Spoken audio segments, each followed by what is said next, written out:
That staff problem Yeah. has created this anxiety tension for dentists in terms of I don't have enough people to work here. Yes. In comes this practice consultant / CE / let me tell you how to fix your problems, doc.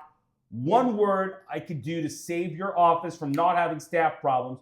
The reason why people are leaving is culture. And I call bullshit. It's not culture.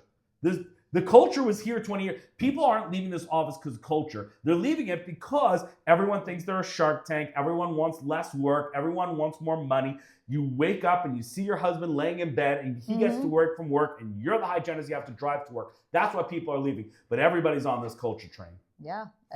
It's a scam. It's a scam.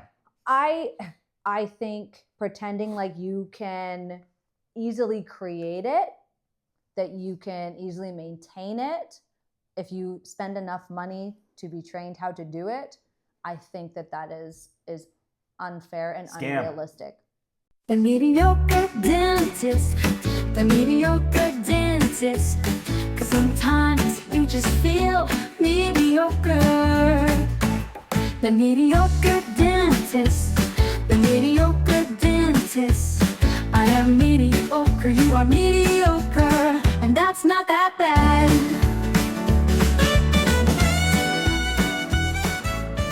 Mediocre dentist, the mediocre dentist.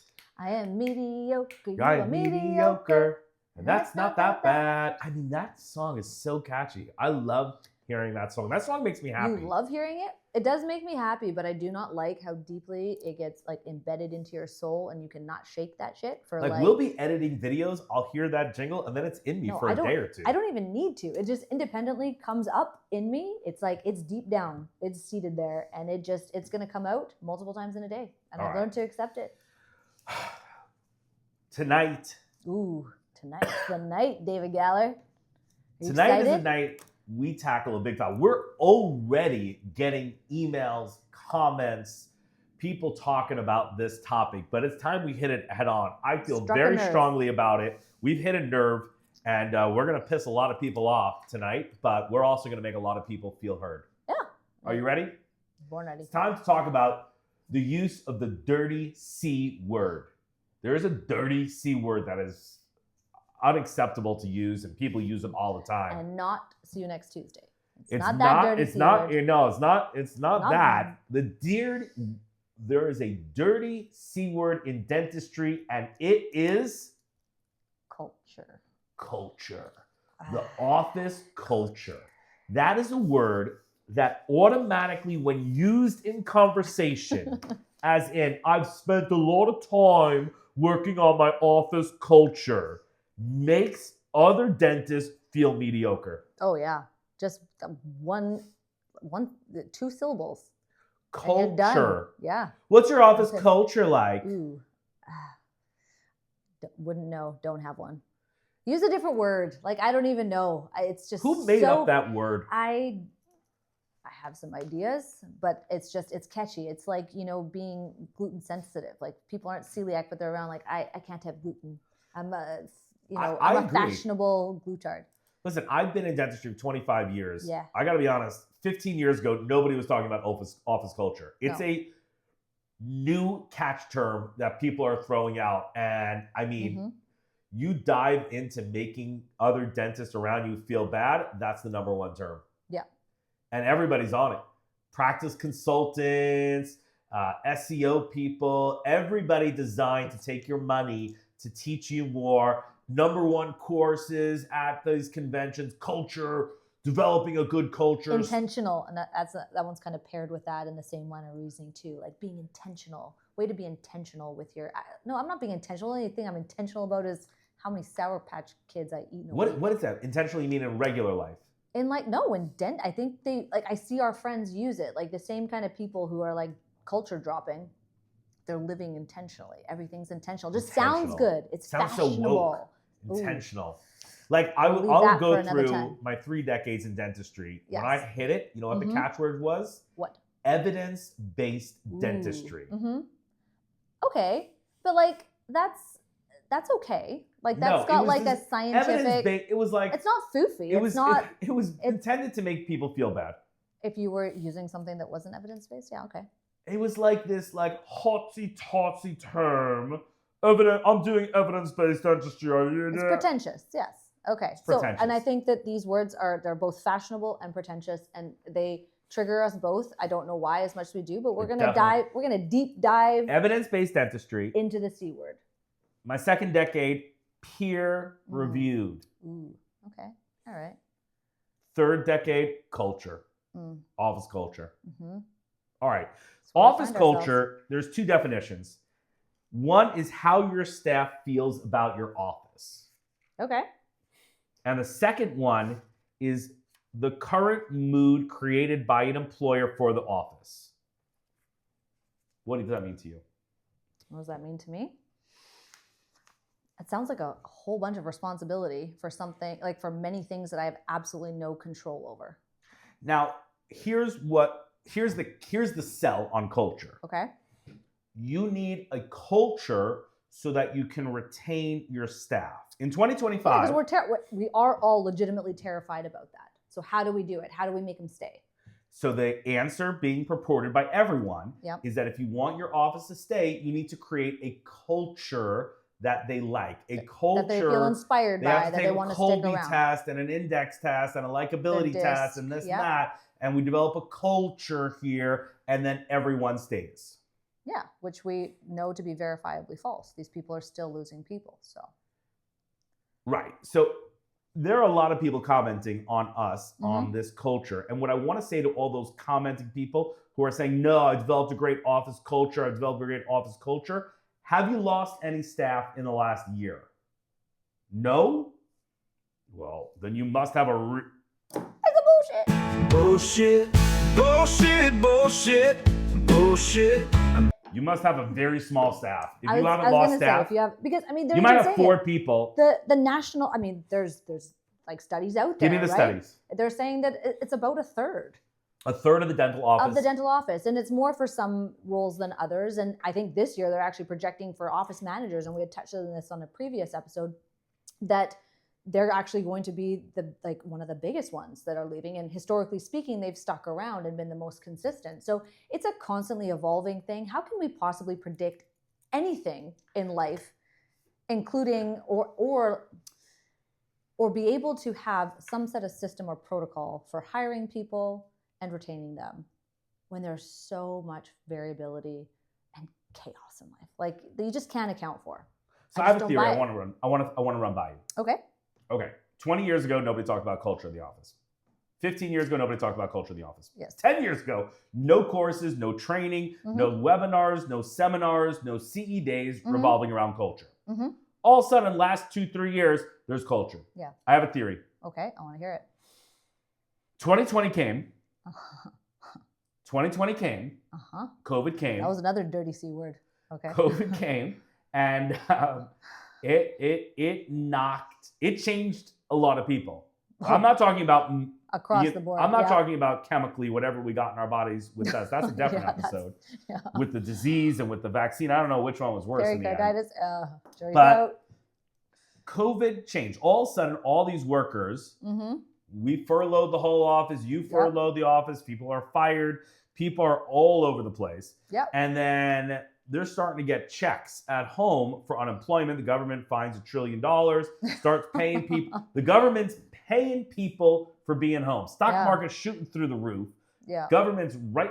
All of a sudden, Congress just comes up and goes, yep, we're going to pass a $800 billion relief fund. I'm like, where'd you get the $800 billion from? Because we have a deficit. Why don't you just use the $800 billion on the deficit that we have? But whatever, I don't know. Yeah. They print the money, I guess. That's its own episode, beyond like you me. say. So they don't even print the money anymore. You understand that? They just click a button on a machine and it says, hey, bank, you have $800 billion now, so start sending checks. I had a staff at that time, the hygienist, she was making more money from the COVID relief checks than she was making, and the unemployment. The unemployment, the COVID relief was more than they were making a week. A lot of people had this problem, which is why when we came back to work, some people were like, no, thank you. Yeah. Yeah, exactly. Now, this isn't just a dental problem. This was a No, a nationwide nationwide problem. Post-COVID, worldwide problem. in that 2021 time, Mm-hmm. everyone was kind of coming back to work. People were getting vaccinated. And then February 2021, documented, Google it, everybody knows, they call it the age of resignation. Yeah. Yeah. People just started dropping out of work. Paper companies, bars, restaurants, dental offices, law, everyone was resigning. Everyone was like, I'd rather stay home / look for something better. Well, not even just that. I think people took a real deep look into their lives and how they'd been leading it. Because all of a sudden, out of nowhere, there was this thing that none of us could imagine that would happens. People are dropping like flies. And you're like, okay, this is all a bit futile. Do I really want to be in this job that I'm not in love with? Okay. I like that. I think That's a nicer version of it. I always tend to blame the worker, but okay, maybe people are No, reevaluating their lives. I do do like that. That's a good spin. let's be thorough. No, I think that's a That good. played into it a little bit. I think that's a good devil's advocate. But then it got crazy. persisted, and people, we created peoples that don't want to work. I mean, a couple of things happened. People got used to just not working, Yeah. and then people really started to reevaluate their lives. Yeah. And the result is a tremendous decrease in the workforce. Yeah. I also call it the Shark Tank effect. Can I tell you Ooh. the Shark Tank effect? Okay, I like you had me at sharks. My armpits are sweating. Shark Tank effect Yeah. show, very Okay. popular show Yes. on MSNBC, yes. CNBC, whatever it shows. Those people that come in and they have great stats on the show. Like something like your chance of making the show Mm-hmm. of all the applications that go in. Yeah. And for those who don't know the show, basically they show these inventors of people who've invented things, or they came up with a new candy bar, or they came up with your classic is somebody came up with a Velcro sippy cup. So the sippy cup Velcros to the kid's shirt, and they want to go, but they need $100,000 from the Sharks to bring it to Target. And the Sharks bid on it, and sometimes it works, sometimes it doesn't. Yeah. And then even after you get a bid from the Shark and they get you into Target and they start selling it, like some products work, some products don't work, and blah, blah, blah. Your chances of making the show, Mm-hmm. like, I'm just going to make up numbers here. I have them. I could look them up for a different episode. Yeah. But your chances of making the show Yes. out of all the applications, Yes. then they bring you in and interview you. And Boom. Then they cut yeah. down even there how many people they film. And then out of the people they film, they Mhm. only show a fraction of those because only 3 can or 4 only people make an imagine. episode. There's a ton of Yeah. people they film who never even make it on, no deals. Yes. And then of the people they film, only a fraction of them get, like 50% of them even get a deal from one of the Sharks. And out of those, even less people are actually successful with their Velcro sippy cup. Yes. 2 years out, 1 Yeah. year out, everyone's successful because you got crazy primetime viewing. Uh-huh. But 2 years out, their company is not sustainable / they don't know how to run a business. Yes. Your chances of going on that show and being successful are lower Yes. than a high school basketball player making the NBA. Are you serious? Wow. You have a better chance of being a high school athlete and making Make it the to the pros versus submitting an application from home to Shark Tank Yep. and becoming some entrepreneur. But Okay. they showcase the guy who made the ring I feel bell like you system. could be that guy. Okay. Yes. Okay, so tell me the principle then. Because of the Yeah. show Shark Tank, Yes. every hygienist thinks Ooh. her Velcro sippy cup gonna make her a billionaire. Ooh. Okay. And she's She no longer values she's out. working She here. doesn't. Okay. So we have She can make it more- resignations. We have okay. people who only want to work 2 days Or a the week. side hustles or whatever. Every person we Every- hire now says, I don't want to work 5 days a week. Yeah. And that came up. Yeah, that was absolutely post-COVID. That was not there before. So Working 5 COVID days comes in, was a thing. people are home, getting Yep. used to home life, Yep. don't want to work anymore. and see slash everyone around them is like that used to be in like a you're cubicle. home watching Shark Tank and you're Yeah. like, I could do that. Look at this little homemaker mom who's Yeah. making brownies from her kitchen and the brownies have a smiley face on them and Mark Cuban No, thinks and- that's $1 million idea. Yes, and not just the hygienist though, and not just dental. You see people out there that used to have to show up for work and sit in a cubicle all day. They're now able to pick their kids up from work because they're working at a home and Let's talk their about that. their structure of their day. Let's yeah. talk about that. There New is a standard. dental problem with staff. And I think it started with COVID, but there's a major problem. And that is you can't work from home. Yeah.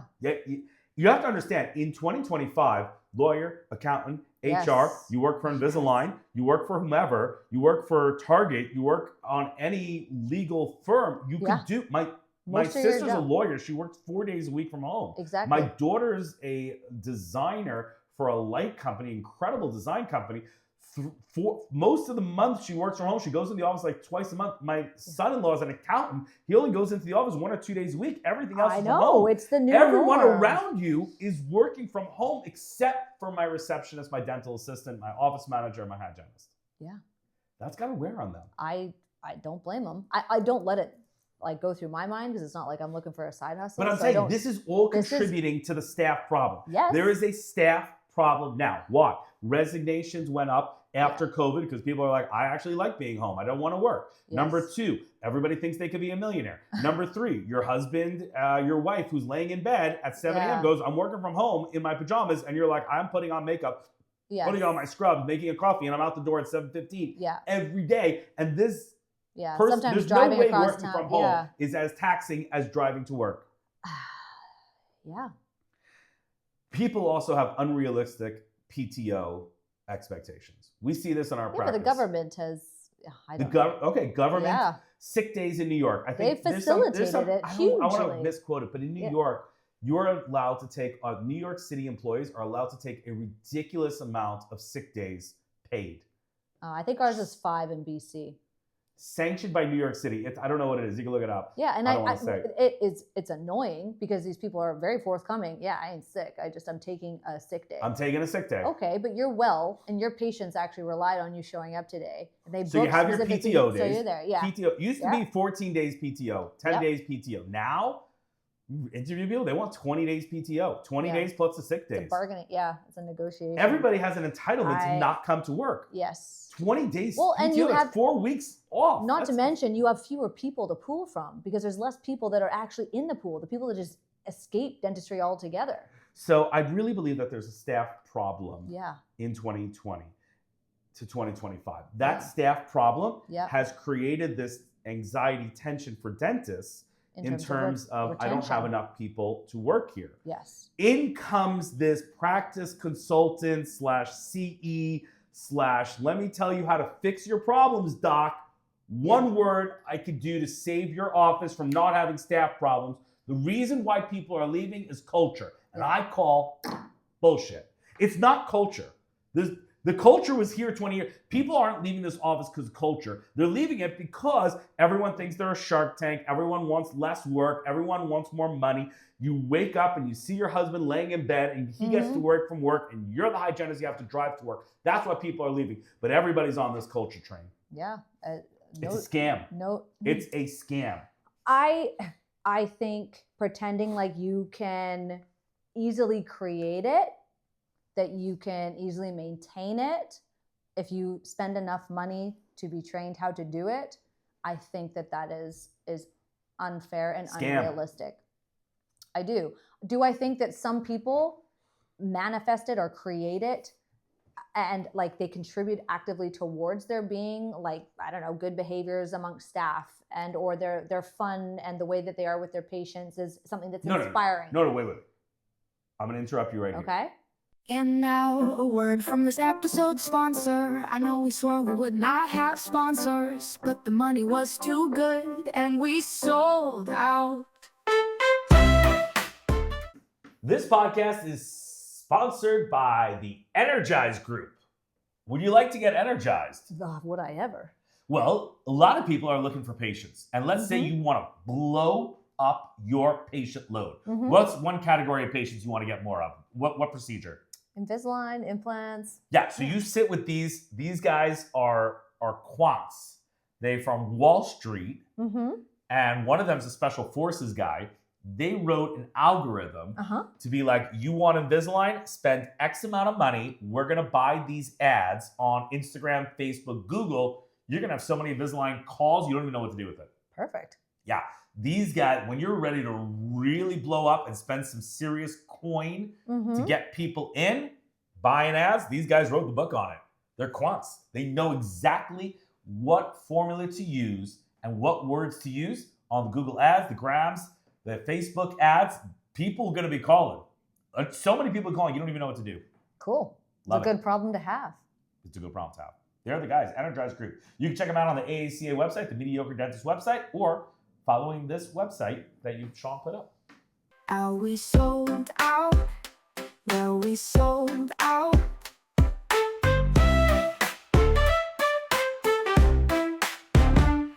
There's a big difference Yes. between culture Yes. and experience. Okay. What you said there, how the patients are perceiving that is an experience. I know, but they're using some of these principles interchangeably, but they're using this fashionable term. And people, like even the people that are getting upset, not necessarily upset, but they're like, I disagree with your stance on culture. I've been creating it beautifully. And I would use that other dirty word intentionally over all these years. And I'm calling BS on that.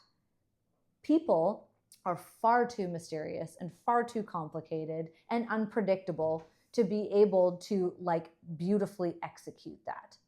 And day in and day out. I agree.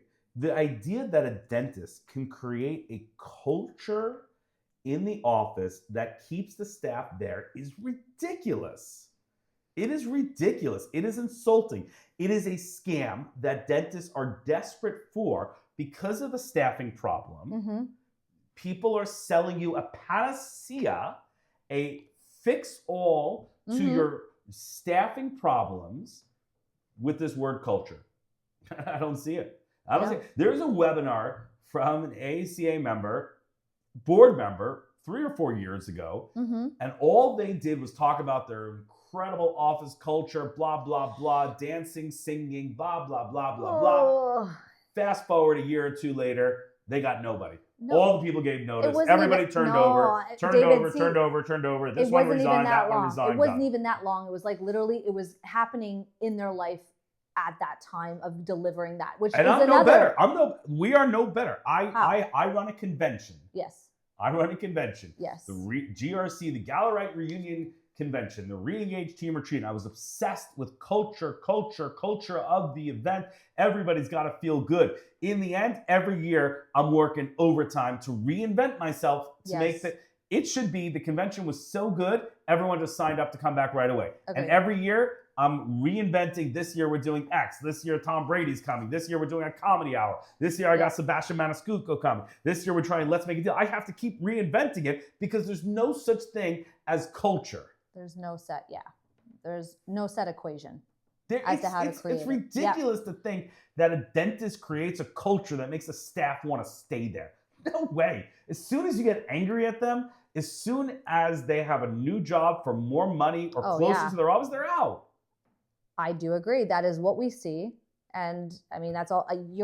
We've said this before, and everyone who knows you knows this. You have at least 5,000 docs in your back pocket. Yep. And they are bearing their souls to you day in, day out. I know this. You live on WhatsApp. And it's not all clinical questions on there. This is people's lives. And we know the people that are even like dishing out 6 figures to hone in on these skills that are going to create this perfect culture. Even them, they are literally having people leaving and or taking all those acquired skills and those systems and whatnot and opening up their own shop. And that would kill me more than just going in with this and trying to make a nice experience for the patients, lead by example, all on like my own accord, which, okay, it's how I've done it. I've not done any of these classical trainings. I have not dished out the cash. And even having said that, just last week, I was telling you about this. We had someone stop by from 123, the powers that be, and came into our practice. And I'm an not anti-culture person, but I don't really believe in the term. He said at the end of like kind of perusing the office for about an hour, said, "Oh my God," he said this to Kylie and I, my office manager, "How did you create this? I visit thousands Create of what? He actually used the dirty C word, and I almost smacked him. He looked at you and said, "How do you create this culture in your office?" In my office. This is a person who knows 1,000 offices in Canada. He made a point of saying it. I have been into thousands of practices at this point in time, and what I see here, I want to reproduce this. And I was And laughing. it's such No, bullshit. and I'm not saying that because to we flex. don't have any There's nothing. culture There's that no, we do. We just treat and it people evolves. well, No, and it we're evolves. nice people. Well, and we're not even always nice. Like, I have high expectations. Everyone knows that about me. I've got the label dragon. I'm a dragon. But you don't have morning meetings, afternoon meetings, extra weekends to create a culture. It's just sometimes it works and sometimes it doesn't. I have at different points in times done things thinking that that was a thing to do. And honestly, if I look in those pictures of who was there and who is still there now, and those things that I thought, and I was doing all the things that these people are getting trained to do to some extent or another. And those people are not the ones that are here. The ones who have stuck with me through like the good times, the hard times, the COVID times and whatnot, and they are still next to me. Those people had, I would say, absolutely nothing to do with that, because now I'm not paying for trips to Hawaii. I used to do all sorts of wild things, and I would bring the whole team, and it was absolutely fiscally irresponsible. Let's talk about that. So we met in February 2017. Yes. That's where we met. You came to my re-engage course. Yes. That's where we became student mentor, then friends, and then progressed from there to marriage eventually. Yeah. But when I met you, you were like, I just came back from a week. It was a week where you took the entire dental team from Vancouver, all expense pays, flights, hotel, all food, to Maui. Sean, let's show some pictures from that trip. We got some pictures. I was legendary. Okay. How many people do we have in this photo here? I think there was about. Here, look at this photo here. I know there's like 14. I think 14 to 16. I don't remember the exact. 16 women. It was all women staff. Yes. 16 women went on this trip, all expense paid, Hawaii. Let's say 50 to 100K. I think it was close to 50. Ask my accountants, because I should point out, my apologies to all involved. I definitely did not get permission to do this from my business partner. I definitely intentionally did this just to piss him off. What's with pissing people off? I don't know. I don't like it when people deny me. Why would you want to piss people off? I live my whole life trying not to piss people off. People cut me online. I try not to piss them off. I'm a little bit of a shit. I'm a bit of a shit. What does that mean to be a shit? Know. Why I was born this way. It's genetic. Do you want to get punched in the face? I have not yet. Do you want somebody to yell at you? Are you just tempting fate? I don't know. Do you think just because you're blonde, you can get away with everything? It's possible. I don't know, but I am a shit. Ask my mom. I'm a shit. Do things like this. And anyways, I took my staff, 14 to 16 of them. We can count the faces that are in the picture. Where our faces are How back. many we're all wearing are still with us? Exactly. How many are still with? The ones that have been through How it many? all. That's probably 5. I've got, it Five. would be Jer, Kylie, Barb, Parveen, myself. Mackenzie? I don't think Mackenzie was on that trip. So out of the 16 people that you spent upwards of 50 to 100K and without a write-off to it, because we didn't even do it smartly. 50 to 100K yes. on a team of 16 in 2017. Matching attire, beautiful, all young people. So it's none of these. All these people are still in the workforce. Like read my little Instagram post. It is like the most beautiful testament to my team. And we had literally the best week of our lives. It was perfect, beautiful weather. We saw the spinning dolphins, a million of them. Everything was absolutely textbook perfect, and celebrating their awesomeness. And fast forward 7 years later. So now we have more like 23 employees. 8 years later, I don't do those things. 75% are gone. Yeah. Different things happen, different jobs, different life circumstances. Exactly. They are gone. And that culture that you built, you did not get an ROI on it. Yeah, it was a nice trip. I'm not saying don't take your office on trips, but don't pretend to me that you have developed some office culture that brings people in it. Because people, as soon as they get offered more money or a job closer to their house with more responsibility, will leave. Yeah. Or just simply moving away to where it's more affordable. We live in British Columbia. The Lower Mainland is one of the most expensive places to live. Yes, I cannot predict the economy. I cannot account for that if I'm trying to build something in my practice. I do not see those who are chasing this culture.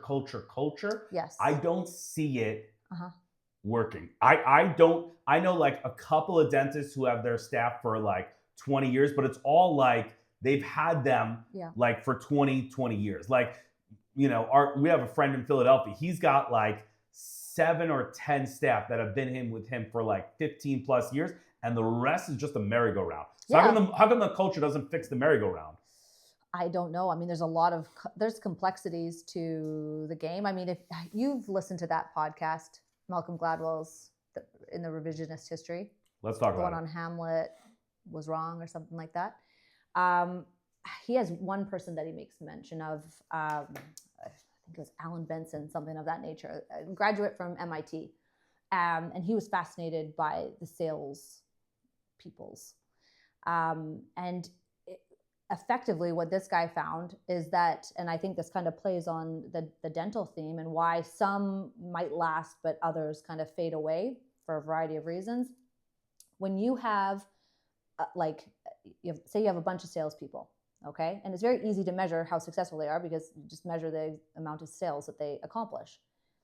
The top people tend to be rewarded. That's kind of how it goes. You work hard, you get the most sales, you get promoted. You're not wanting just to stay stagnant. You're wanting to move up the hierarchy, right?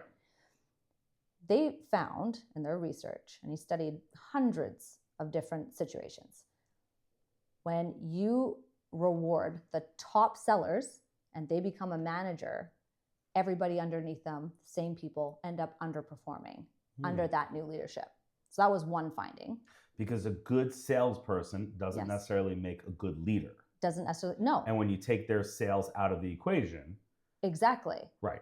The point that Alan's making is that the good salesperson doesn't, you get rewarded, which means rewarded means you move from sales to management. Yes. But that doesn't necessarily mean that you're better for the business. The people who should be promoted from management are the people who work the best on the team, not the best salespeople. But that's not the way corporate America works. No, but then more than that, in the end, they end up finding, yes, productivity or sales go up. I think it was upwards of 30%. If you get the people that are actually good at working with people and not necessarily the top salespeople, they'll do better in that management role. But then what happens to your top dogs? Right. They get pissed. And they leave.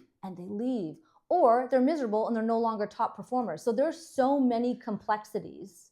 Right. So that study basically shows that there's no way to have a winning culture. Because it's constantly, if you promote this top salesperson, the goalposts change. If you promote the top salesperson, then the team goes to shit because that person doesn't have management skills. Yes. If you promote somebody else on the team, that salesperson goes to another job where they're more appreciated. Exactly. The point is, there are studies shown, and you should listen to this revisionist history by Malcolm Gladwell, where he says that he hires people based on a hunch. Oh. There are or laziness. He has absolutely no recollection of it. He has no idea what he did in that moment. But when he goes through it, like you say, it just has to do. He had a hunch, or he liked the way they were good enough, and he didn't really feel like taking the time to interview anybody else after this. You could call a couple of references, but they're usually references that are stacked. Oh yeah, he is absolutely anti-Colby, anti-disc. There's no predictive value. This is what Malcolm Gladwell, who's in my book, the greatest social psychologist out there, investigative journalist. He has study after study, proof after proof. There is no relationship between great interview and great employee. Yep. There are people who have terrible interviews, turn out to be great employees. There are people who rock the interview, don't show up day one. So that goes into the culture. You spend so much time on these interviews trying to find somebody who's going to be a good fit for your made up culture. It doesn't even mean anything. And I want to make sure everyone hears me clear. Yeah. I'm not talking about patient experience. Yeah. That's a different story. Yeah, that's expected. Patient experience is a whole different game. Patient experience is how we treat the patient. Yes. Smile. Nice. Yeah. Seat them. How are you, Mrs. Jones? Explaining no patient. Answer questions, not rush. People aren't waiting in the waiting room. We call before the appointment. That's patient experience. Do not mistake patient experience with culture. Amen. Tell me about this 1, 2, 3 training you had. Oh, the communications one. Yeah. Back in November. What do you want to know about it? Tell the audience what you did. Well, that's another interesting one, because much like the big wig from 1, 2, 3 visiting our office, the main guy, and that's Heartland's. You know him. What's his name? I apologize. Heartland CEO. To backtrack, so this bigwig comes in, he's looking through your office. He thinks that there's some amazing culture that you guys have written down, have a mission statement on. And like mission statement is synonymous with bullshit culture. Yeah, we literally do not have there's no mission statement. Our mission statement is people suck. Yeah. That's our mission statement. and That's and our our mission statement mediocre. for the office. We're If so you have pessimistic. a mission statement for the office, just know it doesn't mean anything to anyone. Oh, I can't and wait to see the is Instagram the comments. Scam of the century. Okay. Okay. Oh, Missions. I can feel it. I can feel the loathing.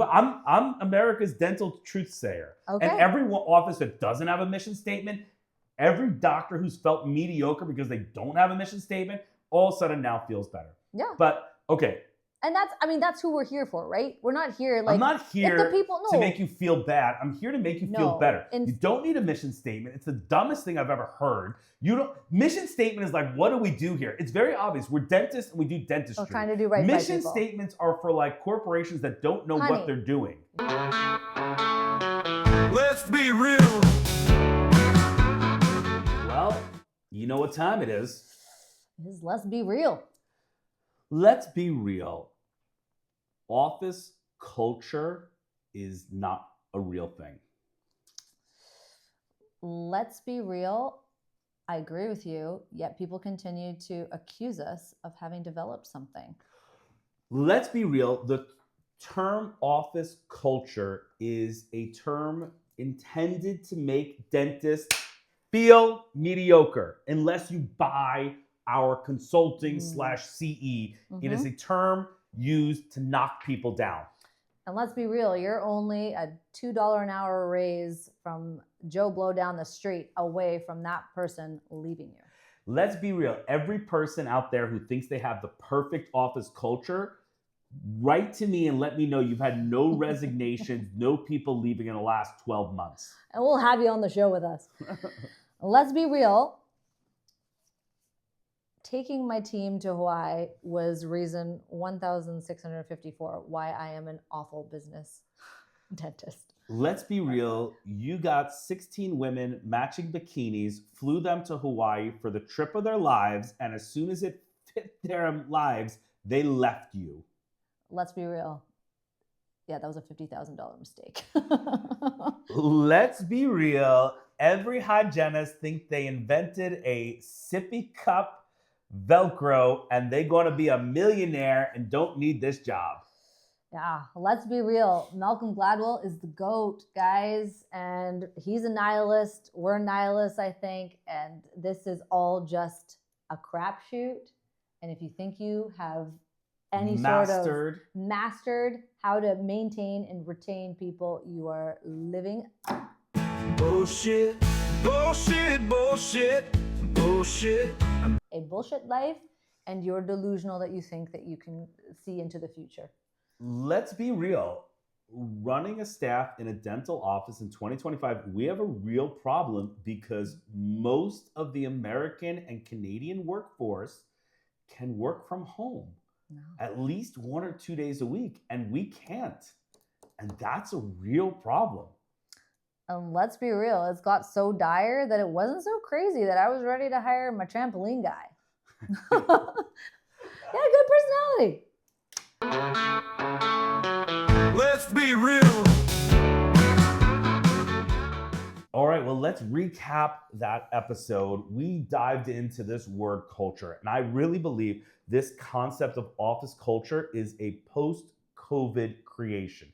We've never really heard about dental offices and culture before COVID. What happened during COVID? The workforce changed in time, mentality, thought process. People start valuing, maybe for the good, quality time versus making money working crazy hours. But the concept is that the sales force in 2025 is extremely unstable for many reasons. Oh yeah, Okay. turnover rate is It's like 47% across the nation. in all crazy. industries, and even in dentistry, staff is hard. I think people have capitalized on dentist fear and offered an answer to how to keep your staff by developing a culture. And I think it is fake. I feel it is a scam. I do not believe that culture, I don't believe a dentist can create a culture, A. Mhm. B, I don't believe a dentist culture keeps the staff there. Now, that is different than patient experience. Mhm. A patient experience is something that is very important to the office. And I think when a lot of people hear me say culture, they think patient experience. Yeah, there should be a way that we all treat patients. Mhm. Yes. But culture as a term in dentistry, I don't think it makes sense. And I want to dive even deeper into that in another episode. I will explain and make the case. But I think right now, a lot of people are being scammed into spending a lot of money. You spent $50,000 to take your whole team to Hawaii, didn't wind up retention. I spent a lot of money on doctors coming with their entire teams to re-engage team retreat, saying this is a great way to keep your entire team. A lot of them still left after they came to Las Vegas and then gave the doc notice. Okay, there's no way to retain staff. It is a global problem with employment. I think we have the worst of it because you can't work in a dental office from home. Everyone else is working from home, and that's becoming a problem. Yeah. And the culture is a scam. The mediocre dentist, the mediocre dentist. 'Cause sometimes you just feel mediocre. The mediocre dentist, the mediocre dentist. I am mediocre, you are mediocre, and that's not that bad.